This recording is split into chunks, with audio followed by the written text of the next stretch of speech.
Chapter 10, The Beginning. We will be together forever. Masood's laughter reverberated through the room, catching me off guard. But there was something different about it this time. It held a sense of mischief and determination. I watched him, curiosity replacing my anger and tears, as he tried to stifle his laughter. What's funny about this? My voice quivering with a mix of confusion and anticipation. His eyes twinkled with newfound resolve as he turned to me. Why are you scared? You think they could kill me? As he uttered the words, his voice carried a tone of invincibility, a conviction that radiated from his being. What? You said he was going to run tests on it tomorrow. He was with her all day, so no way he had time to go into the office today.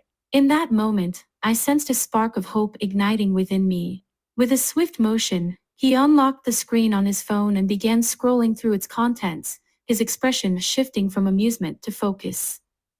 I watched him intently, curious about what had captured his attention. As he scanned the screen, his brows furrowed, and a hint of determination flashed across his face. Whatever he had discovered seemed to ignite a spark within him, fueling his resolve. His fingers moved swiftly, tapping and swiping with purpose. What? My pendant isn't at the police station. Yeah, this looks like a residential address. It's probably his home. I need your help. Anything. I need you to go home. I'll take care of this alone. I'm not going. What if this is the last time I see you? It won't be, but I'll have to kill the police chief and make it look like an accident. Are you serious? Well, it's either that or I have to kill all of the police in the city who come looking for me after they run the test. As those words escaped his lips, a sinister smile crept across his face, transforming his countenance into an eerie mixture of confidence and malevolence. As I observed the transformation unfolding before my eyes, from vulnerability earlier to ferocity, a sense of bewilderment washed over me. How could he embody such contrasting personas with such ease? The shift in his demeanor was like a switch being flipped, unleashing a surge of excitement and thrill-seeking energy. In his transformation, I saw a reflection of who I truly wanted to be, buried beneath layers and layers of lies. I'm coming. No, you aren't. I'm coming and you can't stop me. Haha, really? Yes, really. I got you into this and I'm going to get you out. You know I knew this day would come. You knew. Why did you look like me when you said I can't stop you? I did. Do you really want this life? I didn't choose it, but you have a choice. You're wrong. I don't have a choice. I don't have anyone but you. As my words hung in the air, a moment of surprise flickered across Masood's face. The ferocity that had consumed him just moments ago seemed to recede, giving way to vulnerability again. You're mine and I have to take care of you. Oh, come on. I'm the Shadow Reaper, remember? They're so stupid that they still couldn't catch me. You don't have a choice. Well, doesn't seem like I do now that you put it that way, haha. The police chief.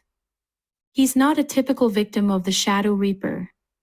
It's okay because the ends justify the means. Because you have to fulfill your purpose of eliminating people who are objects of destruction, right? Like you told me earlier, but why you need to make it look like an accident? He's safe. I'm not supposed to kill him. What? That's it. I never wanted to do this. What I told you earlier, there's more to it. Like what? So I needed money and I didn't want to steal anymore. Some rich guy offered me money to kill his friend. It had to look like an accident. I killed him and it was easy. That guy from earlier, he gets me jobs. The police chief is important to someone, so I'm not supposed to kill him, so it needs to look like an accident. What? You're an assassin. But what about what you told me earlier? I was just starting to warm up to the idea and now you tell me you also kill for money. As Masood's words sank in, a wave of confusion washed over me. The foundation of everything I thought I knew began to crumble, and doubt started to cloud my mind. Listen, I kill for money, but I also killed to clean up the world and make it a better place. So you think the one bad deed is cancelled out by your good deed? Actually, that's not how I look at it. I'm doing lots of good deeds for one or two bad deeds every now and then. I'm doing much more good than bad. Oh my. I recognized the inherent wrongness in Masood's words, but an undeniable force tugged at my heart, preventing me from opposing what he had just said. It was as if my emotions had taken the reins, overpowering my logical reasoning, and leaving me in a state of agreement. What? So how are we going to do this? Okay, so I know the road he takes. There isn't much traffic and it has a lot of turns and it's steep. You make one wrong turn and you'll go flying off the road and die. I'm going to ram the car off the road from the other side. Then I'll make sure he doesn't make it. Wow, that's a crazy plan. Easy. So how do I help? I don't really need your help. I'm coming anyway. Maybe you'll need me for something. I know, I'll stand by and watch. You're stubborn like me. Okay, meet me here tomorrow. No, I'm staying. You're not going to leave me behind. Okay. You haven't slept. You look terrible. Take a nap. Exhausted and overwhelmed, Masood gently carried me to his bed where sleep claimed me instantly. In his arms, I found solace from the day's turmoil, finding temporary respite before the deed that needed to be done later. I stirred from my slumber as gentle shakes roused me, accompanied by his whispered words. Wake up, sleepyhead. Already, You sound like a baby right now, haha. It's kind of funny. he tenderly brushed away the crust from my eyes and planted a soft kiss on my forehead. Let's go. Here, take this. What is it? It's an energy drink, but don't drink it yet. Okay. We hopped into his impeccably clean car, which emitted a delightful aroma of freshly baked cookies, reminiscent of his home. A chuckle escaped my lips as I observed the familiar scent. Masood, on the other hand, appeared exceptionally focused.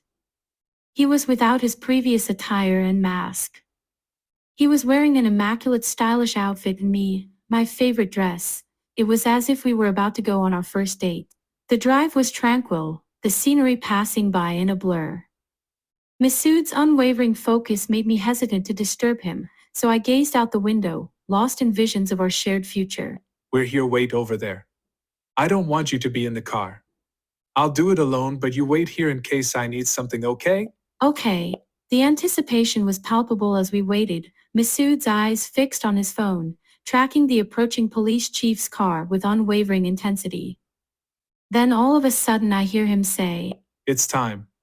Drink that and I'm going to get him, then everything will be okay. I trust you. Masood seemed taken aback and emotional by my words. He handed me a drink, and as I consumed it, an immediate surge of heightened senses washed over me. It was no ordinary beverage. It made me feel like an animal and a genius simultaneously. The world appeared in a new light, and I felt an invincible energy coursing through me. I was unstoppable, as if I were on top of the world. What is this?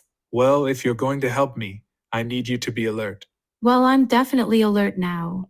Okay, here he comes.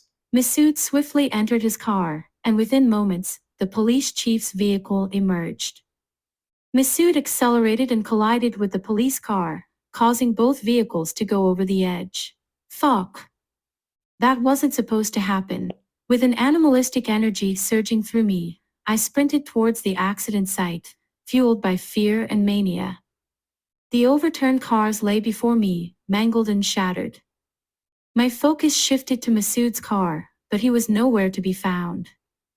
Panic seized me as I turned my gaze towards the other vehicle involved in the collision. There, I saw a bloodied police chief emerging and moaning from one window, and to my astonishment, my own mother crawling out from the other. Mom. Dear, help me. Someone hit us. As I rushed over to my mother, her injuries apparent and her vulnerability on full display, a mixture of emotions swirled within me. Despite her condition, a sense of contempt welled up inside me, tinged with bitterness and resentment. However, amidst the conflicting emotions, I reassured her with words of comfort, promising that everything would be all right. Everything is going to be okay. Upon hearing a thud, I swiftly turned and the police chief was on the ground. Him now laying motionless on the ground. I turned around and there was Masood. Masood. Help me, you dumb whore. Why are you just standing there? She turned towards Masood. Help me. Who's she? My. I'm your mother, you stupid whore. I brought you into this world. Help me. Masood turned to me. She doesn't seem like your mom. She turned to Masood. Did you kill him? No, He did. Look. His hands are covered in blood. You killed him. no. I lunged towards her with malice intent. I grabbed her shoulders and started shaking her with all of the power in my being while screaming, "No! No! No!" Then there it was, a snap, and her body went motionless. I released her and her lifeless body fell to the ground, my hands covered in her blood. I stood there, speechless, my gaze fixed upon her, but an unsettling emptiness enveloped me, as if a profound transformation had taken place within my very being. There was an accident and 3 people died. A woman and the police chief in one car and a man in the other car. We need to get going. In response to his words, I seized him, pulling him closer, and pressed my lips against his with a fierce intensity. It was a passionate kiss that conveyed a sense of liberation and an unbreakable bond, sealing our fate together for eternity. In a detached tone devoid of emotion, I whispered to him, "We will be together forever." With smiles on our faces, we walked away hand in hand, reminiscent of carefree children who had just finished playing a game.